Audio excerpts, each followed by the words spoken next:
I was consumed by an undesirable lust to kill, kill, kill, kill. My thirst for the blood of the dead grew ever more intoxicating. It was my bread and water.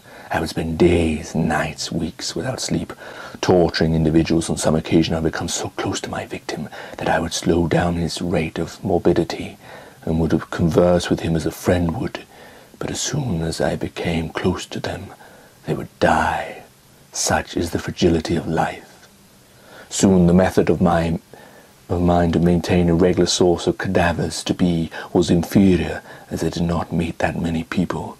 I would have to begin to lure some back, and I found the best manner to do this was to assume a regular job, maybe more than one. I would work 3 shifts at different places, assuming different names and traits as the fancy took me. And there I would entrap my victims. As I thought of the very idea, I laughed myself, such a joyous laugh. As I did so, I reflected on that noise, which hadn't echoed within the walls of my ears for such a time it unnerved me, and I took a more serious demeanour. By this time, several years had passed since my initial killings. My floorboards had been up and down, throwing bodies beneath them, bathing them in liquid to keep the smell down. I went through so much fly killer. Some days I would come back to find my windows covered in flies and the carpets infested with maggots.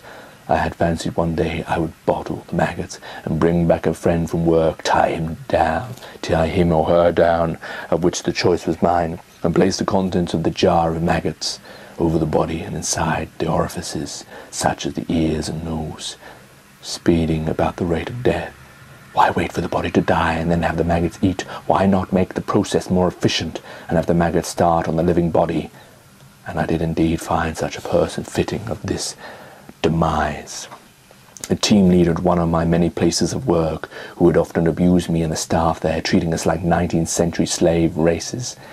He was always saying how we should find ways to become more efficient.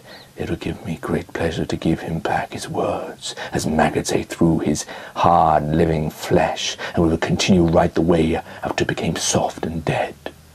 Oh, such joy was this time of my life. I was in my mid-30s, my muscles, my body was stronger and bigger. I might not have been tall, but my weight and power enforced my will upon others. Even the biggest men could not struggle in my tight grip. Death was becoming like a pastime for me. I even began to jot down the many deaths, of how they occurred, the last words of people, even some of the things they uttered to me, whether knowingly or not, to their dear ones. Some were extremely touching. All of the deaths were providing for me my life, a life of ease, a life of joy, a life of complete control. I even thought I started to see patterns emerging in the ways of death. The last moments of the dying, the ways their mouths would turn upwards, as if to give a small, unintentional smile. Their eyes would widen, as if to take in the majesty of something greater beyond. In those last glimpses of the momentary phases of life to death was the most blissful moments of my existence, even so short and brief, and yet gave me the most satisfaction. Sometimes they even appeared to look at me with love. Soon I craved those moments so much I extended them by having more than one person dying at a time, so I could watch one die, then another and another, and those final seconds of life would go through the night for this observer of death.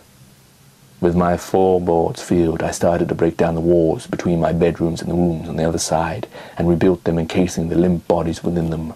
I was building something unique, something special, a museum of the dearly departed.